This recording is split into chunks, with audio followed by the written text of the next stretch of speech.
Dear student of first year class, today my topic is noble gases. हमने पहले D block, P block, S block और ए block कर चुके हैं। तो आज इसमें से जो नोबल गैस आ रही थी, क्योंकि हमने पढ़ा एलिमेंट को डिवाइड किया है पीरियोडिक टेबल के लिहाज से। अगर हम चार्ट बनाएं किसका, पीरियोडिक टेबल का, तो वो चार्ट के लिहाज से हमने दो कैटेगरीज में एलिमेंट को डिवाइड किया है। वो आपको मैं आज पढ़ा रहा हूँ चार्ट के लिहाज से। अगर हम एलिमेंट की, इसको कहते हैं चार्ट ऑफ एलिमेंट।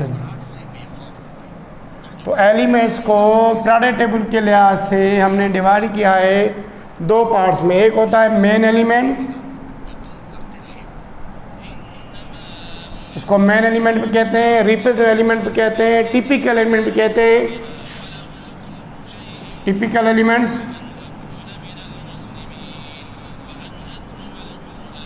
एक हमारा ये पार्ट हो गया।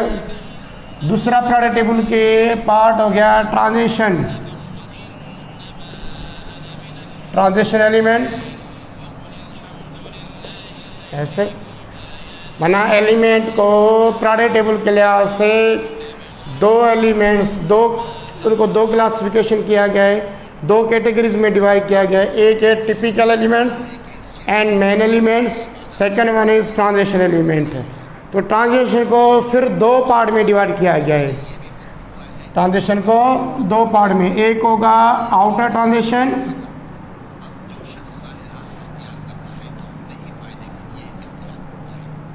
आउटर ट्रांजिशन एलिमेंट, दूसरा होगा इनर ट्रांजिशन एलिमेंट। ये पढ़ा चुका हूँ आपको इनर ट्रांजिशन में क्या कौन आता है, फिर भी inner transition element and outer transition element. Outer transition में कौन से ब्लॉक आता है, वो आता है हमारा डी ब्लॉक। डी ब्लॉक वाले जो भी एलिमेंट हैं वो आते हैं आउटर ट्रांजिशन एलिमेंट में। एंड दूसरा आता है इनर ट्रांजिशन। इनर ट्रांजिशन में आते हैं एफ ब्लॉक वाले एलिमेंट्स। कौन से आते हैं, एफ ब्लॉक वाले जो एलिमेंट हैं। मेन या टिपिकल एलिमेंट में आते हैं हमारे एस एंड, इसमें आते हैं मेन और टिपिकल एलिमेंट। इनकी डेफिनेशन भी ये है, the element of S and p block that is called typical elements except last one group, आठवां ग्रुप, s block and p block, ये आते हैं हमारे किसमें, टिपिकल एलिमेंट्स में, मेन एलिमेंट में। अच्छा, क्यों बोला गया इनको main element and typical element है, क्योंकि इनकी अपीयरेंस की वजह से और उसकी इलेक्ट्रॉनिक कॉन्फ़िगरेशन की वजह से और मेटल, नॉन मेटल और मेटलॉइड की कंडीशन की वजह से, अदर जो इनकी physical properties and chemical properties की वजह से इनको मेन एलिमेंट या टिपिकल एलिमेंट कहा जाता है। और कई बुकों में ये लिखा हुआ है कि इनकी पहले डिस्कवरी हुई थी, तभी इनको मेन एलिमेंट या टिपिकल एलिमेंट या कॉमन एलिमेंट या रिप्रेजेंट एलिमेंट कहते हैं। क्योंकि ज़्यादातर इनमें देखोगे इनकी केमिकल रिएक्शन इन एलिमेंट की ज़्यादा होती है। आपको कार्बन इसमें आएगा, कार्बन के बहुत सारे एलिमेंट मिलेंगे, नाइट्रोजन हो गया, ऑक्सीजन हो गया, और ये ज़्यादा से ज़्यादा अर्थ में मिलने वाले एलिमेंट हैं। तो तभी इनको ये बोला गया मेन एलिमेंट। या आप कहो कि जो मेजर कंपाउंड बनते हैं ना, आप ऑर्गेनिक उठाओ, इनऑर्गेनिक जो मेजर कंपाउंड बनते हैं तो इन ब्लॉक की वजह से बनते हैं, एस और पी ब्लॉक की वजह से। तो तभी इनको बोला गया है टिपिकल, मेन एलिमेंट या रिप्रेजेंटेटिव एलिमेंट। ट्रांजिशन एलिमेंट इनको क्यों बोला गया है, transition element due to the variation states of oxidation and variation physical property and chemical property, तब इनको बोला गया है ट्रांजिशन एलिमेंट। आउटर ट्रांजिशन में सिर्फ आते हैं डी ब्लॉक वाले एलिमेंट एंड इनर ट्रांजिशन में आते हैं ए ब्लॉक वाले एलिमेंट, जो आते हैं lanthanide and actinide, lanthanide and actinide. अभी हमें पढ़ेंगे पी ब्लॉक में एक ग्रुप आता है नोबल गैस वाला, ये आठवां ग्रुप। आठवें ग्रुप को बोला जाता है नोबल गैस है। तो आज हम पढ़ेंगे, ये तो मैं पढ़ा चुका हूँ, मेन एलिमेंट किसे कहेंगे, the elements of S and P, that is called main element, except eight A group को छोड़ के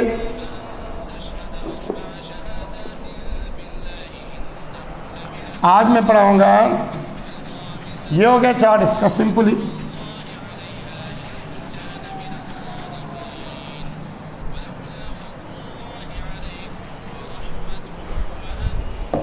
अभी आता है कि नोबल गैस किससे कहते हैं। नोबल गैसेस, नोबल गैसेस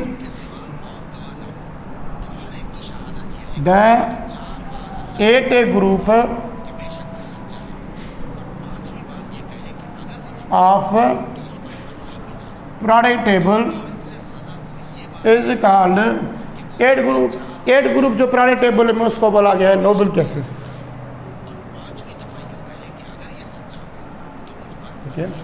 और इसके अंदर क्यों बोला गया है इनको नोबल गैसेस, क्योंकि इनके जो लास्ट वैलेंस शेल है वो क्या है, कंप्लीटली फिल है ऑक्टेट रूल के मुताबिक। यहाँ कहते हैं कि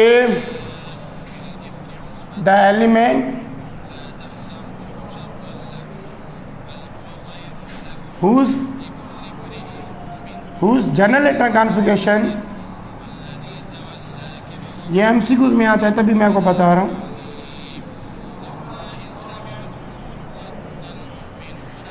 वो जनरल एटॉमिक कॉन्फ़िगरेशन इज, जिनकी जनरल एटॉमिक कॉन्फ़िगरेशन हो NH2, NP6, तो उनको बोला जाता है क्या, नोबल गैस एलिमेंट्स। अच्छा, नोबल गैस को किस वजह से बोलते हैं, एक तो उनका आउटर मोशन कंप्लीट होता है इस वजह से, और ये क्या होते हैं, अनरिएक्टिव गैसेस होती हैं, कलरलेस गैसेस होती हैं।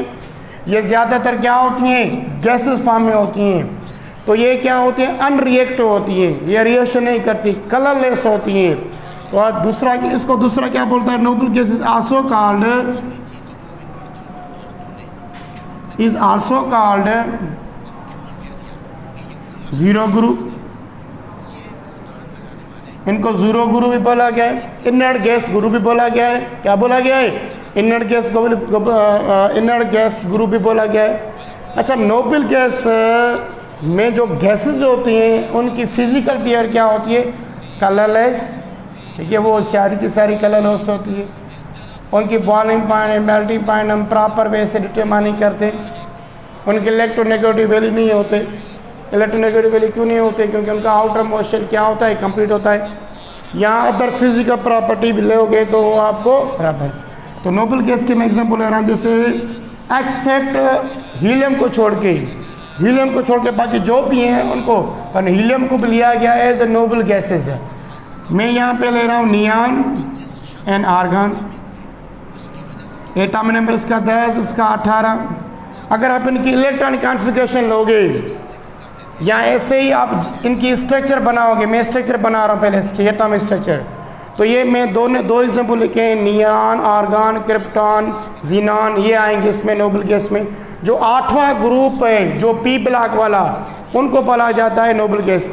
इनके अलग अलग टर्न का प्रोटॉन होंगे 10, पहले में 2, दूसरे में 8। देखो ऑक्टेट रूल के मुताबिक चले, जिनके लास्ट शेल क्या होगा, हमेशा फिल होगा 8 के लिहाज से।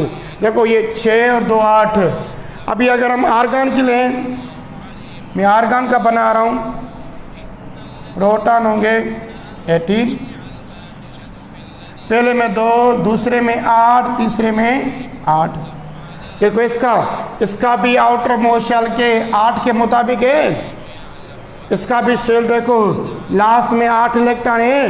तो जिसका जो ग्रुप का जो लास्ट में ग्रुप है, ए ग्रुप, उस ए ग्रुप के जो भी आपको इलेक्ट्रॉन कॉन्फ़िगरेशन होंगे, उनका आउटर मोस्ट शेल में इलेक्ट्रॉन कितने होंगे, 8 होंगे। माना ये किस लिहाज से चलता है, obey the octet rule. Dead gases या dead group obey the octet rule. Octet rule किससे कहते हैं, जिसके आखिरी शेल में 8 इलेक्ट्रॉन मौजूद हो, माना वो रूल फॉलो करे जिसके 8 इलेक्ट्रॉन मौजूद, उसको ऑक्टेट। ये सारी की सारी गैसेस होती हैं, सारी की सारी गैसेस क्या होती हैं? अनरिएक्टिव होती हैं। सारी की सारी गैसेस क्या होती हैं? कलरलेस होती हैं। ये गैस क्या होती हैं? सारी की सारी दे आर ऑल गैसेस, ये सारी की सारी गैसेस हैं और ये क्या होती हैं? कलरलेस गैसेस होती हैं, अनरिएक्टिव गैसेस होती हैं। ये रिएक्ट नहीं करते। क्यों नहीं रिएक्ट करती सर? इस वजह से रिएक्ट नहीं करती क्योंकि इनका ऑक्टेट रूल पूरा होता है। अभी ये रिएक्शन तब करेगी जब इसके लास्ट सेल क्या हो? अनकम्प्लीट हो, जिसमें 8 इलेक्ट्रॉन हो, तभी तो रिएक्शन करती है ना। आप दूसरे एलिमेंट उठाओगे तो उनका आउटर मोशन क्या होगा? अनकम्प्लीट होगा। पर इन गैसेस का आउटर मोशन क्या है? अनकम्प्लीट है। तभी क्या होता है कि ये गैसेस रिएक्शन नहीं करती एक्सेप्ट जीनान। पर जीनान की भी कंडीशन है, जीनान कभी कभी रिएक्शन कर लेती है, ये नोट कर लेना। पर वो भी कंडीशन लेते हैं उसकी, हाईली कंडीशन, या टेम्परेचर, प्रेशर या अदर जो फैक्टर्स होते हैं जो रिएक्ट के लिहाज से, कैटलिस्ट रिएक्शन के लिहाज से। सिर्फ ये जीनान कभी कभी रिएक्शन करता है, वरना जो सारी जो गैसेस हैं वो अनरिएक्टिव होती हैं, कलरलेस होती हैं एंड डाई मैग्नेटिक।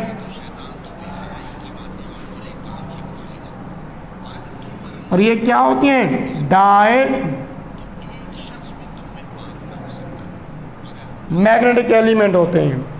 सर आप भी कहोगे कि डाई मैग्नेटिक एलिमेंट किससे कहते हैं? डाई मैग्नेटिक एलिमेंट से कहते हैं जिसमें कोई भी अनपेयर ना हो, क्या ना हो? अनपेयर इलेक्ट्रॉन हो, तो उसको बोला जाता है डाई मैग्नेटिक। मैं करके दिखा रहा हूँ। अच्छा आप भी इसकी थोड़ी इलेक्ट्रॉन कॉन्फ़िगरेशन वो ले लें, ये वाली नियान की। ओके सर, आपने इस तरीके नियान की लें 1s2 2s2 2p6। देखो इसके आउटर मोशन में 8 ये इलेक्ट्रॉन कॉन्फ़िगरेशन आ रही है, तो मैंने ये लिखा इलेक्ट्रॉन कॉन्फ़िगरेशन आ रही है। इसकी उठाओगे तो इसके विलास में भी यही आएंगे। तो ऐसी गैसेस जिनका ताल्लुक 8वें ग्रुप से हो तो उनको बोला जाता है नोबल गैसेस, या वो गैसेस या वो एलिमेंट जिनकी जनरेटर कॉन्फ़िगरेशन क्या बने? NS2 NP6, उसको बोला जाता है क्या? Noble gas. या वो गैसेस या वो ग्रुप जिसके लास्ट शेल में 8 इलेक्ट्रॉन हो तो उन गैसेस को क्या बोला जाता है? Nobel gases. नोबल गैस को जीरो ग्रुप भी बोला जाता है। जीरो ग्रुप इस वजह से बोला जाता है कि उनका 8वां एलिमेंट 8 इलेक्ट्रॉन के आउटर मोशन में होते हैं। और ये सारी की सारी क्या होती हैं? गैसेस होती हैं। और ये सारी की सारी गैस क्या होती हैं? कलरलेस होती हैं। ये क्या होती हैं? कलरलेस होती हैं। और ये सारी की सारी गैसेस क्या होती हैं? अनरिएक्टिव होती हैं। सारी की सारी गैसेस की नेचर क्या होती है? Diamagnetic. अब मैं बढ़ा रहा हूँ कि डाई मैग्नेटिक क्या होता है। ये दूसरे तो आपको समझ में आ गया कलरलेस किसे कहते हैं। कि इनकी जो नेचर होती है डाई मैग्नेटिक। अच्छा डाई मैग्नेटिक अभी पहले लिखेंगे डाई मैग्नेटिक होता क्या है। मैंने ये तो टर्म बना लिया, कलरलेस होती हैं। डाई मैग्नेटिक क्या होता है? एक होता है पैरा मैग्नेटिज्म एलिमेंट, दूसरा होता है diamagnetism element.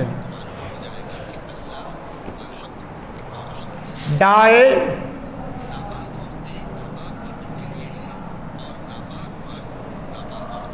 Magnetism elements. अब इनकी जो नेचर होती है नोबल गैसेस के, वो क्या होती है? डाई मैग्नेटिज्म एलिमेंट्स या डाई मैग्नेटिज्म गैसेस होती हैं। क्यों होती हैं? क्योंकि इनके पास कोई भी अनपेयर इलेक्ट्रॉन नहीं होता।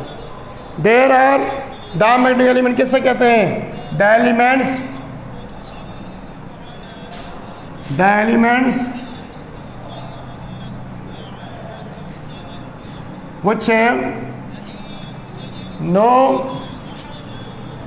unpaired electrons।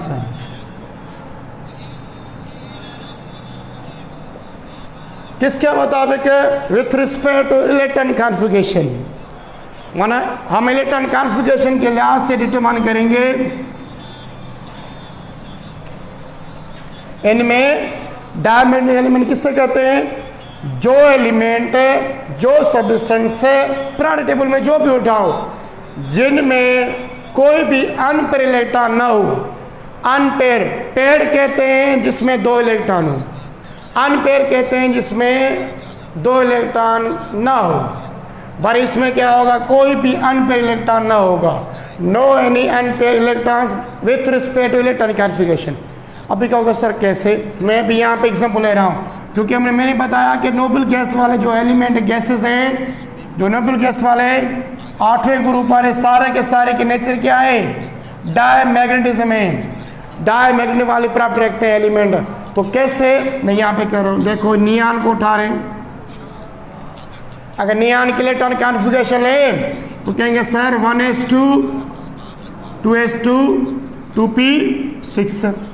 अभी ये हमारी आउटर मोस्ट इलेक्ट्रॉन कॉन्फ़िगरेशन है ना, इनको उठाएंगे, यहाँ से देखेंगे अगर इनमें पेयर इलेक्ट्रॉन बच रहे हैं ना तो कहेंगे ये डायमैग्नेटिक नहीं होंगे, वो होंगे पैरामैग्नेटिक। पर इनके नेचर क्या करें, इसको बॉक्स अगर बनाऊं ऐसे, ये 2 इलेक्ट्रॉन हो गए, पी की कैसे करते हैं orientation, P X P Y P Z ऐसे। अभी देखो इसमें कितने 6, सर पहले 1 1 फिल करें ऐसे ऐसे ऐसे। अभी मुझे पता हो कि इसके अंदर कोई पेयर इलेक्ट्रॉन बच रहा है, पेयर इलेक्ट्रॉन देखो बच रहा है कोई, या अनपेयर कोई बच रहा है। अनपेयर कहते हैं जैसे ऐसे ऐसे इलेक्ट्रॉन बच जाएगा, उसको अनपेयर कहेंगे।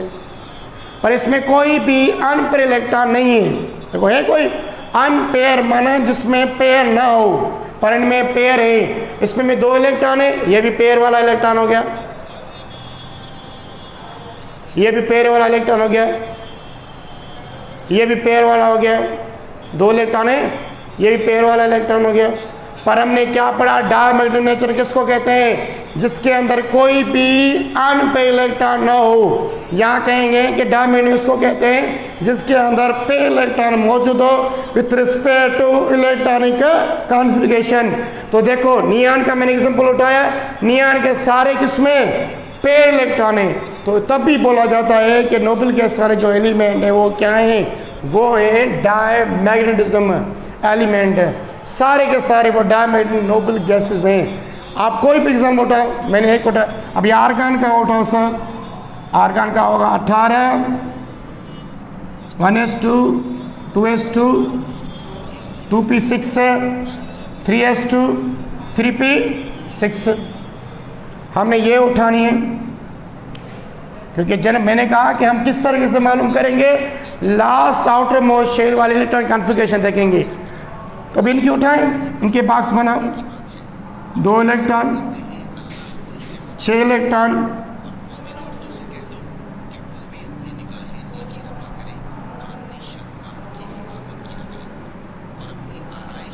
तो इनको क्या बोला जाता है, डायमैग्नेटिज्म या डायमैग्नेटिक वाली प्रॉपर्टी रखने वाले एलिमेंट।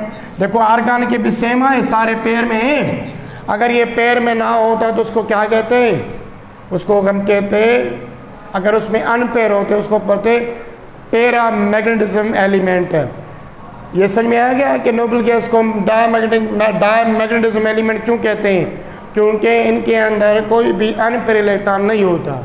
किसके लिहाज से, इलेक्ट्रॉनिक कॉन्फ़िगरेशन के लिहाज से। दूसरा होता है जिसको पढ़ते हैं पैरामैग्नेटिज्म, दोनों नोट कर लो।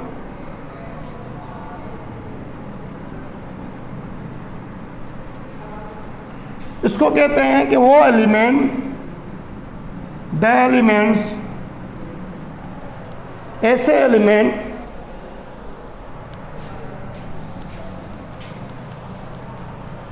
द एलिमेंट पैरामैग्नेटिज्म एलिमेंट कौन से हैं, the element which have pair electrons, जिसमें पेयर इलेक्ट्रॉन मौजूद हो तो उसको बोलते हैं पैरामैग्नेटिज्म। अब कोई भी एग्जाम्पल उठाओ, मैं उठा रहा हूँ कार्बन, ऑक्सीजन, ये वाले पैरामैग्नेटिक एलिमेंट होते हैं, उठाओ उनके। अभी उठा कार्बन और ऑक्सीजन को उठा लेते हैं, आज से उठाएं। ऑक्सीजन के लो electron configuration atomic number 8 1s2 2s2 2p4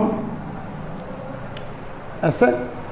अब ये लास्ट वाला उठा, ये वाला तो देखें कि ये हमारा पैरा मैग्नेटिज्म है, इसमें पेयर इलेक्ट्रॉन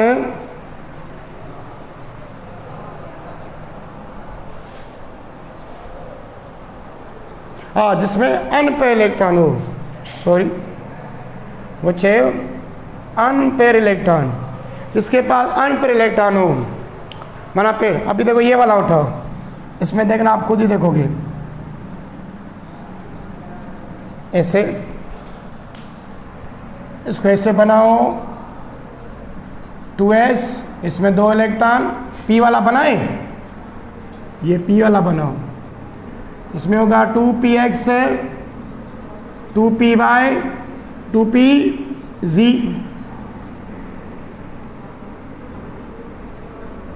कितने इलेक्ट्रॉन है? 4 इलेक्ट्रॉन है ना, इसमें आएगा 1 इलेक्ट्रॉन, 1 इलेक्ट्रॉन इसमें आएगा, 1 इलेक्ट्रॉन इसमें आएगा, ये हो गए 4। अभी मुझे बताओ कि हमने डेफिनेशन क्या लिखी है पैरा मैग्नेटिज्म की, कि वो एलिमेंट इसमें अनपेयर इलेक्ट्रॉन हो। अनपेयर माने सिंगल इलेक्ट्रॉन। देखो ये दोनों में सिंगल इलेक्ट्रॉन है, देखो दोनों में सिंगल इलेक्ट्रॉन है, इसमें कोई पेयर बन रहा है, तो तभी मैं बोल रहा हूं कि ये जो ऑक्सीजन है इलेक्ट्रॉन कॉन्फ़िगरेशन के लिहाज से ये कहलाएगा क्या? पैरा मैग्नेटिज्म एलिमेंट है। क्या कहलाएगा? पैरा मैग्नेटिज्म एलिमेंट है। जिसमें पेयर मौजूद हो, जिसमें पेयर मौजूद हो उसको कहेंगे डायमैग्नेटिज्म, जिसमें पेयर मौजूद ना हो उसको बोलेंगे क्या? Para magnetism. अब ये तो बात आ गई एलिमेंट्स की। आप कोई भी पीरियोडिक टेबल में उठाओ, पीरियोडिक टेबल में आप उनकी इलेक्ट्रॉन कॉन्फ़िगरेशन लो, अगर उनके अंदर अनपेयर बच रहे हैं, अनपेयर हो रहे हैं तो कहेंगे कि ये पैरा मैग्नेटिक है। अगर अनपेयर नहीं है तो कहेंगे डायमैग्नेटिज्म एलिमेंट है। अब ये तो बात हो गई किसकी? एलिमेंट की। अगर मैं कंपाउंड पूछूं कि मुझे ये बताओ कि ये कंपाउंड डायमैग्नेटिक है या पैरामैग्नेटिक है, तो वो किस तरीके से डिटरमाइन करेंगे? ये पॉइंट क्लियर हो गई। डायमैग्नेटिज्म उसको कहते हैं जिसके पास अनपेयर इलेक्ट्रॉन ना हो, जैसे ये से पेयर में हो, या इसका उल्टा होगा जिसके पास पेयर इलेक्ट्रॉन हो उसको कहेंगे डायमैग्नेटिज्म। और पैरामैग्नेटिक उसको कहेंगे जिसके पास अंदर अनपेयर मौजूद हो।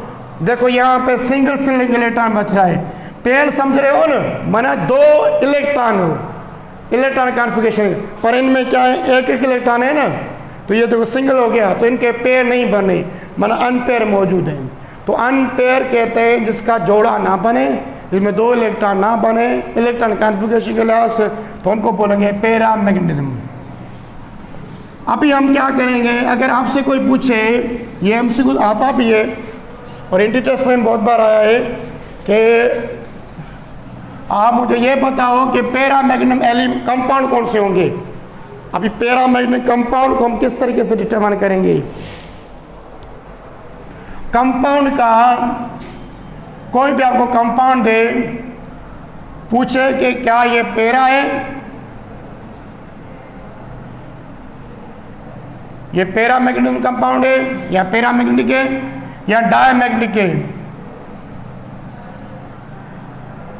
आपसे ये पूछेंगे क्या ये पैरा मैग्नेटिक है या डायमैग्नेटिक कंपाउंड है, तो आप किस तरीके से डिटरमाइन करोगे?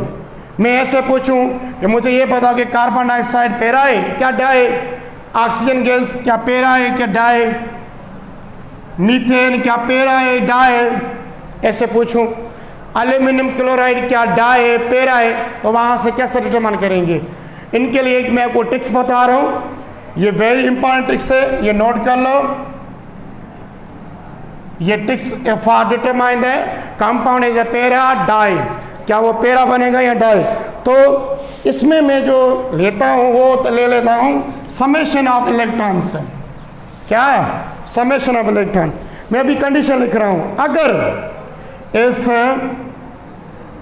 पहली कंडीशन ले रहा हूँ, first condition, if the summation of electrons, electron means atomic number, क्या एटॉमिक नंबर पे कह सकते हो या इलेक्ट्रॉन भी, क्योंकि एटॉमिक नंबर इलेक्ट्रॉन ज़्यादातर क्या होते हैं? वही होते हैं जो हम कंपाउंड में यूज़ करते हैं। तो अगर समेशन ऑफ इलेक्ट्रॉन, क्या summation of electron, if sum of electron, पहली कंडीशन किसकी? ऑफ कंपाउंड्स उस कंपाउंड की is equal to even,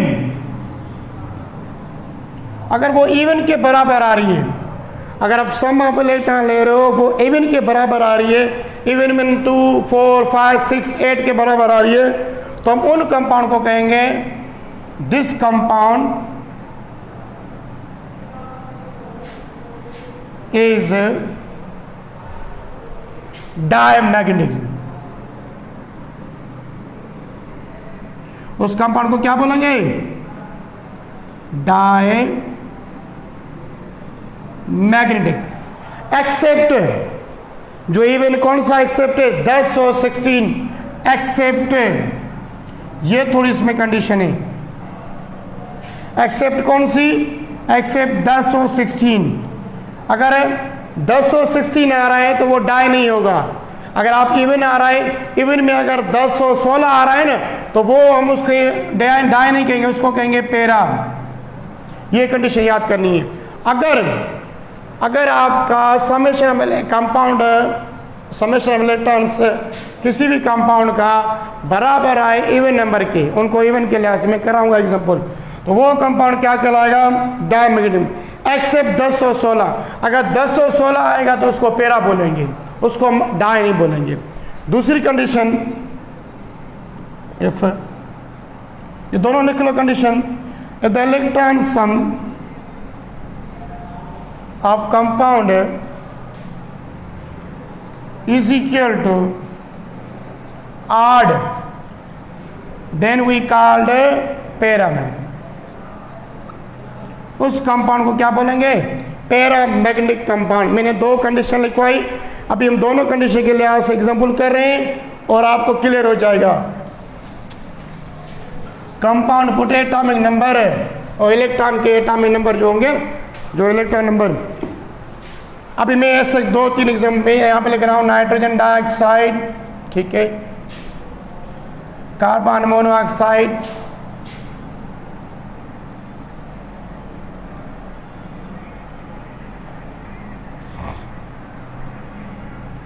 ammonia, ठीक है। ये मैंने तीनों लिखे और मैं डिटरमाइन कर रहा हूं कि क्या ये डाई कौन सा है, पैरा कौन सा है। नीचे मैंने कंडीशन लिख ली है, आपको कंडीशन याद करनी है। पहली कंडीशन, अब मुझे ये बताओ कि इसमें कितने एटॉमिक नंबर नाइट्रोजन कितना होते हैं? सर एटॉमिक नंबर होता है नाइट्रोजन का 7 प्लस। मैं अभी समेशन इलेक्ट्रॉन कर रहा हूँ, देखो समेशन ऑफ इलेक्ट्रॉन कर रहा हूँ, सम कर रहा हूँ, समेशन ऑफ इलेक्ट्रॉन वो कर रहा हूँ तो करें। नाइट्रोजन इलेक्ट्रॉन कितने होंगे? 7 प्लस, इसमें कितने होंगे? सर इसमें 2 एटम है, एक के होंगे 8 और 8 कितने हो जाएंगे? 16। ऐसे 16 और 8 को जमा करेंगे 6 और 13, एक ऊपर जाएगा 23। ऐसे इसकी समेशन ऑफ इलेक्ट्रॉन कितने के बराबर आई? समेशन ऑफ इलेक्ट्रॉन आई 23 के। तो 23 इवन है, ऑड है? सर ये जो 23 है वो ऑड है, 23। तो मैंने कहा कि अगर किसी भी समय, ये मैंने कैसे लिया मैं दोबारा बता रहा हूँ, देखो किस तरीके से समेशन किया। इसका एटॉमिक नंबर होता है नाइट्रोजन का 7 प्लस इसका एटॉमिक नंबर होता है 8 मल्टीप्लाई बाय 2, क्योंकि इसके अंदर 2 एटम है तो 16। इन दोनों को जमा करेंगे 6 और 7 13, एक ऊपर जाएगा तो हो जाएगा 23। 23 क्या है? ऑड है। तो मैंने कहा कि अगर किसी की समेशन है किसी भी इलेक्ट्रॉन की ऑड में आ रही है तो कहेंगे कि ये पैरामैग्नेटिक। ऑड समझ रहे हो ना मैथ वाले? इसकी समेशन 1 3 5 7 9 ऐसे हो, उसको कहेंगे। तो इसकी 23 आई है, तो ये कंपाउंड नाइट्रोजन डाइऑक्साइड क्या होगा? पैरा। ये पैरामैग्नेटिक कंपाउंड है। क्या है? पैरामैग्नेटिक कंपाउंड है। अभी दूसरा ले कार्बन कार्बन मोनोऑक्साइड। ऐसे आप घर में इनकी प्रैक्टिस करना। कार्बन की समेशन है, कार्बन का एटॉमिक नंबर है 6, इसका कितना है? 8, ऐसा ना। 6 और 8, 6 और 8 को जमा करेंगे कितना आएगा? 14 आएगा। तो 14 क्या है? समेशन ऑफ इलेक्ट्रॉन, उसको सम 14 इवन है 8 है सर, 14 जो इवन है तो कार्बन मोनोऑक्साइड क्या होगा? डाई होगा, पेरा होगा। सर आपने कहा कि किसी भी समेशन इलेक्ट्रॉन इवन में आ जाए तो वो कंपाउंड कहलाएगा डाई मैग्नेटिक, तो कार्बन मैग्नेटिक होगा डाई मैग्नेटिक कंपाउंड। वो कैसे? सिंपल आपको मैंने इसकी ट्रिक बताई। वन आप इसके अनपेयर लोन पेयर सारे निकालते फिर समो करते, टाइम ज़्यादा लगता। अब अमोनिया को उठाएं, इसका एटॉमिक नंबर कितना है? 7 प्लस 3 मल्टीप्लाई बाय 1, 7 प्लस 3 कितने हो जाएंगे? 10। अभी 10 क्या है? इवन है, पर मैंने कंडीशन क्या बताई थी कि जिसकी एटम जिसकी इवन के लिहाज से 10 और 16 आएगा तो वो डाई नहीं कहलाएगा। ये कंडीशन आपको सिर्फ इसमें एक कंडीशन ये, तो वो कहलाएगा क्या? पेरा। तो ये कहलाएगा पेरा, क्योंकि हमने कंडीशन क्या लिखी? इवन के लिहाज से डाई, पर दो इवन नंबर 10 और 16 आ जाए तो वो पेरा कहलाएंगे। जैसे ये हमारा पेरा है। तो आप इसी तरीके से घर में क्योंकि प्रैक्टिस कर सकते हो। मैं कंपाउंड कुछ लिख रहा हूँ, उन कंपाउंड को मुझे नीचे इनके आंसर भेजना है कि सर डाई हैं, पेरा हैं। हरियर मैं यहाँ पे लिख रहा हूँ,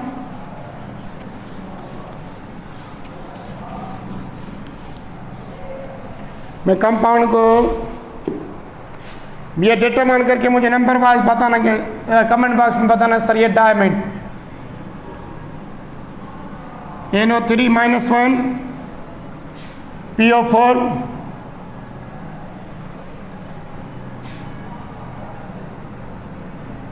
NO कार्बन डाइऑक्साइड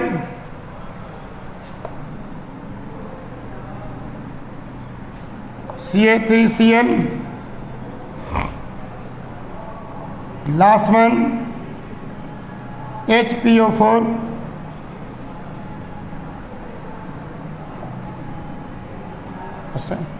ये मुझे डिटरमाइन करके बताना है कि ये आपके पेरा है, डाई है, मैग्नेटिक है। ये तो आपको ट्रिक समझ में आ गई कि डाई पेरा मैग्नेटिक कंपाउंड हम किस तरीके से डिटरमाइन कर सकते हैं।